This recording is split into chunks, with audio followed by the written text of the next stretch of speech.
વાંચન કરવાની અંદર કેટલી સાવધાની રાખવી કે નિયમ લીધો એટલે પછી એક ભાવ હોય, જલ્દી જલ્દી ફટોફટ ગ્રંથ પૂરો કરવો એમ, એટલે સ્પીડમાં જવા દો. ભક્ત ચિંતામણી હોય કે હરિલીલામૃત કળશ હોય તો આમ નિરંતે આમ ગાય રાગમાં એમ નહીં, ફટોફટ જવા દે. મંગલ મૂર્તિ મહાપ્રભુ સહજાનંદ સુખરૂપ ભક્તિ ધર્મ સુત શ્રી હરિ સમરૂ સદાય અનુપ, એમ ફટોફટ જવા દઈ અને પૂરો કરી નાખવો. એવા ભાવથી ક્યારેય પણ વાંચનનો નિયમ લેવો જોઈએ નહીં. જો વાંચનનો નિયમ લીધો તો માત્ર ગ્રંથ પૂરો કરવા માટે નથી, એ ગ્રંથનો એક એક અક્ષર, શબ્દ, ફકરો, વાક્ય, કડી એને આપણે વિચારવાની છે. જેમ જેમ વાંચતા જાય એમ આપણા અંતઃકરણમાં તપાસ કરવાની.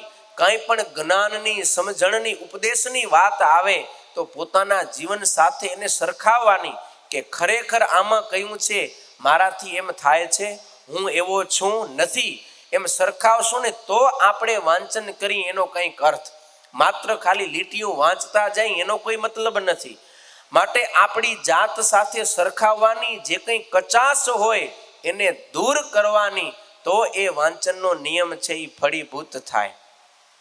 જેવી રીતે તમને ખ્યાલ હશે કે પશુ હોય, પશુઓ ભેંસ હોય, ગાય હોય, પેલું ખાય, મળે એટલે એ ખાઈ લે, પછી શું કરે, નિરંતર એને સમય મળે એટલે એ ચાવી ચાવીને જે ખાધેલો ખોરાક એને એક રસ કરે, પચાવે, એને આપણે શું કહીએ છીએ, વાગોડવું, બરોબર ને?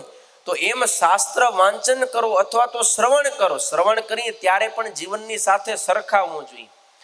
વાંચન કરો કે શ્રવણ કરો એને પછી નિરાંતે જ્યારે સમય મળે ને ત્યારે મનન કરવું, એટલે કે એને વાગોડવું, વિચારવું, એને આપણા જીવન સાથે સરખાવવું.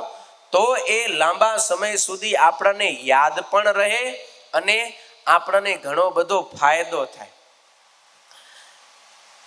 એટલે માત્ર વાંચવા માટે નિયમ ના લેવો, પણ આપણા જીવનમાં સુધારો આવે એવી ભાવનાથી આપણે વાંચનનો નિયમ લેવો.